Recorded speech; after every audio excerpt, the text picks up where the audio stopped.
a snitch, and we will let you out. Something's in the air lately, and it clearly isn't love. No, this is the unmasked stench of death at the hands of the nefarious Murkoff Corporation, which fans of the Outlast series may remember as the same entity that thoroughly mismanaged Outlast 1's Mount Massive Asylum and erected Outlast 2's creepy radio towers. The dastardly experiments continue in the Outlast Trials, a first-person horror survival sim that, and I'm putting this lightly, finds all the best ways to unsettle you. I had an extremely tense experience playing the tutorial and the first level on an ultra-wide monitor in a dark room, but if you don't want to go it alone, you can now bring up 2-3 friends with you in a series first. Thus, Trials is potentially the next great co-op horror survival game. The first 2 Outlast games revolved around the unfolding story of an investigative journalist uncovering a dark mystery, but in this Cold War-era prequel, you play as a prisoner vying for your life in a Squid Game-like race for survival across several titular trials. As such, the Outlast Trials sees you trying to outrun, outsleuth, and outsmart your fellow inmates, who are often violent and heavily disfigured, making them awfully terrifying when they jump out of closets and pin you to the floor in classic jump scare fashion. These scares are definitely more in line with American Chainsaw horror than some of the darker, more psychological horror one might expect from, say, a Silent Hill game. However, the Outlast Trials commits to the bit with excellent sound and level design that exudes eeriness, even when you can't hear the screams.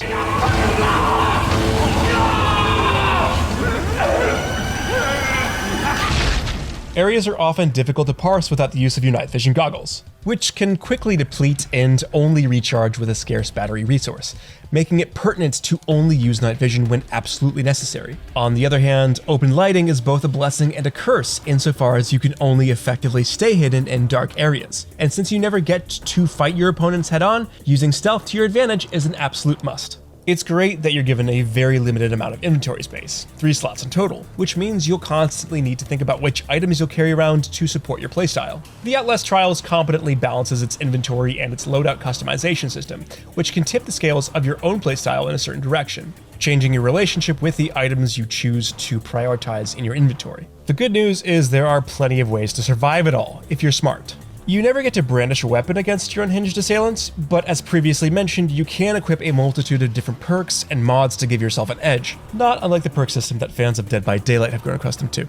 In my own demo of Trials' first level, I chose the X-Ray Rig, an item that you can choose in your loadout that temporarily grants you the ability to see through walls and to see in the dark without draining your night vision battery. It was so useful, despite its reasonably long cooldown, that a lack of battery pickups posed much less of a challenge. This was just one of several available rigs to choose from at the start, and the others seemed equally viable. But it does seem like itemization goes far deeper. There is an entire menu dedicated to customizing and piecing together a loadout with several different factors, and I'm excited to see how deep the Outlast Trials takes its strategic interplay. Once you've finished surviving, or if you fail to survive, you can always head back to the hub area. This seems like it's heavily tied into story progression, but it's also where you'll meet up with other players and engage with Trials' multiplayer co-op mode. According to developer Red Barrels, fans of the series may even get to meet returning characters in this hub area, though the hallmark feature here is the ability to customize your character with special loot and gear you've unlocked through gameplay. You can even deck out your personal cell to show off to your friends, or you can sit down and enjoy some casual arm wrestling between sessions. The Outlast Trials is currently in development for PC and will be entering a closed beta between October 28th